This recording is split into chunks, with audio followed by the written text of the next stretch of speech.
Please forgive me bringing my coffee with me on stage. It is still waking up time, and so need coffee for that. I'm delighted to be here. Birmingham is a city that I once almost worked in. Birmingham, when I was in the companies in Britain, and I desperately wanted to work here. I auditioned, and I was turned up. However, other things came along, and so far it's all ending happily. Not that it's actually ending, you understand. No intention of any of it ending. Now, let's just do a sound check. I'm getting a ferocious echo in here. There will be a bit of an echo. It's only from the back of the hall. A delayed echo. We have lined a lot of people at the back as a human shield, but I don't think it's working. Can you hear me? Yes! Good. Well, that's unfortunate because I have nothing to say. Actually, I do, and I'm now going to hand over to Tony, who is going to be asking the questions. Well, you'll be happy to know to start with, Patrick. Yeah, he has Patrick's your on it. Can I take that with me when I leave? Yeah, I think that'd be fine.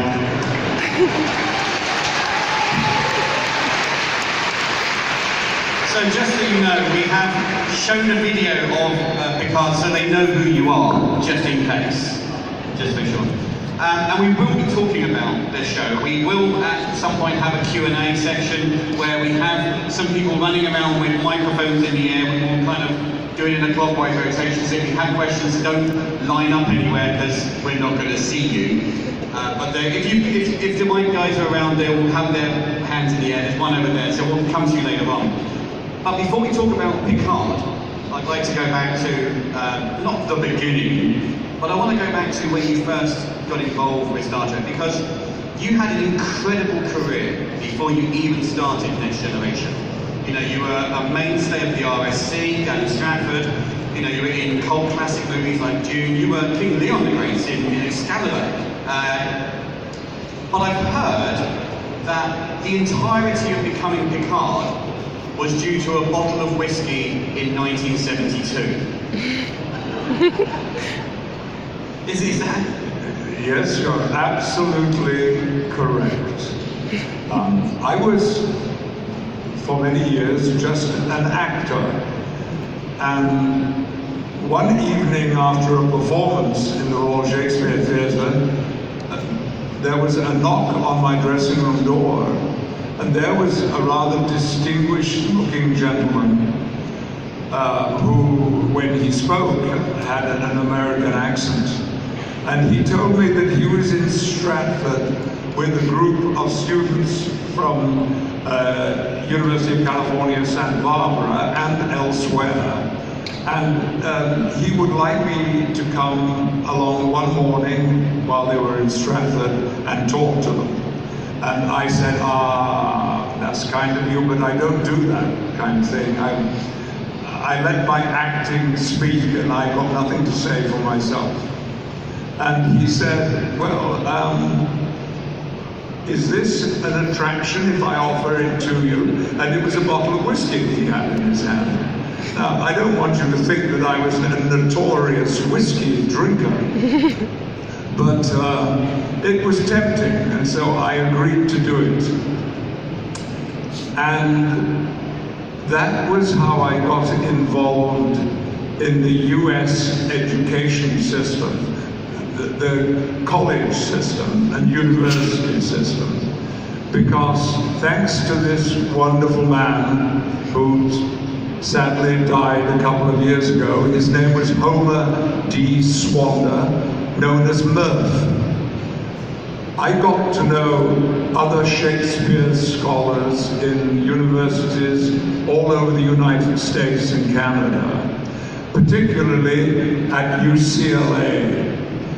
And many years later, when I had been doing a lot of teaching in California, I was staying with a friend, a professor of English in Los Angeles, and he asked me if I would help him out one night by illustrating a lecture he was giving on, I think the title of the lecture was The Changing Face of Comedy in Dramatic Literature. And so I read extracts from Shakespeare's comedies and signed up for this course of public lectures. Was a man called Robert Justman. And Robert Justman was one of the executive producers of Star Trek: The Next Generation. And I got to know Robert very well over the years, and his wife confirmed his story that at one point during that scholarly evening at UCLA on campus, he turned to his wife and said, "We found the captain." So,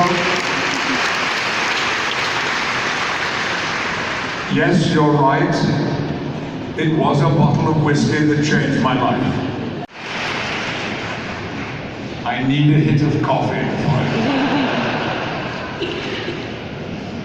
It's almost like you expected him to go, nah, it's fine. Space. I've got to be very careful what I do, because in an hour from now, I'm getting on a plane to Paris.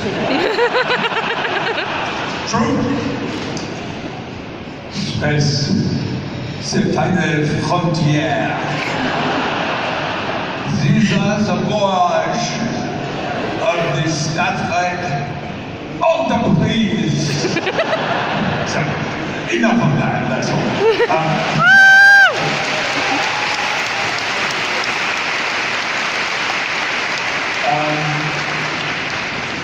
They said no to the accent and no to the hairpiece.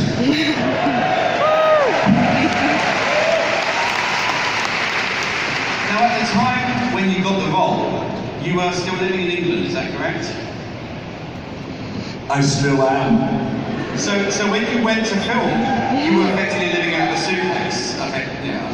Ask me again. So when you went to film it, you were effectively living out of a suitcase. Yes. I heard that you didn't empty the suitcase because you were convinced it wasn't going to last. I did not unpack for months. Seriously, I believe they had made a terrible mistake.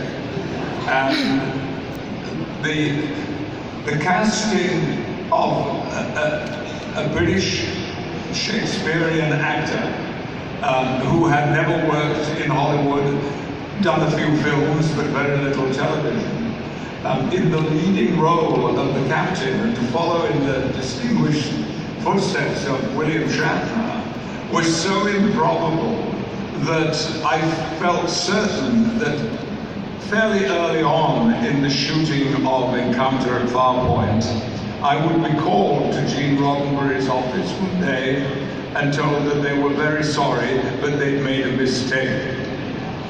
They wanted the other Patrick Stewart. It didn't happen, I'm relieved to say. And the whole experience has been outstanding. Not a corner of my life was untouched by being cast as Jean-Luc Picard. In writing about the new Star Trek series, because in those days they'd only been one previous Star Trek series, and that only lasted for 3 seasons. Unlike today, when there have now been so many. And in the article, I was described as unknown British Shakespearean actor Patrick Stewart. And one day I arrived at my trailer at Paramount to find that there was a notice, a printed notice, stuck on my trailer door, which said, "Beware, unknown British Shakespearean." And you still have that? Did you keep that? Yes, I have it. And I'll tell you what, I went to a rather fancy show business auction once in Los Angeles to find that that notice was one of the auction items. And I had to go to them and say, this is a fake, because I've got the original. Did you have to go, I am the unknown British? Well, I'm hard to disguise. Now, as someone who's done a lot of theatre and worked Part of Star Trek for some time by then, and I was always fascinated by the background of the Borg, where they came from, what their objectives were, and so forth. By the way, and I know I'm not giving away anything too secret in this, after the 23rd of January, when our show airs, you will learn a lot more about the Borg than you know now.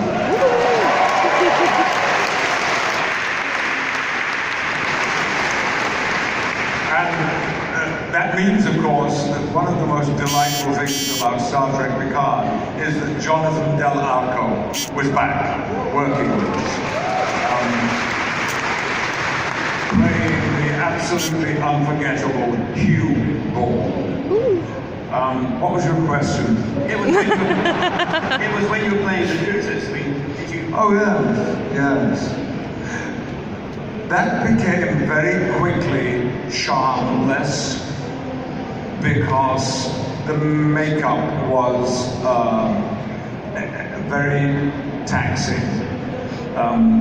Because pieces were stuck to me all over my body. And it was very, very uncomfortable. And it meant, because it took me 7 minutes to get ready for the set every morning. I would walk into my trailer, go into the makeup room, get dressed, and be on the set in 7 minutes. Unlike, for example, Michael Dorn, who took 3 hours every time that he worked. And Brent, too, was someone who had to go through the same experience. So I wasn't happy being with Looters because it was very uncomfortable. But luckily, I was saved and have not been assimilated again. Well, and we don't know yet, we haven't seen Picard. I mean, you're worrying us now about all this Borg stuff.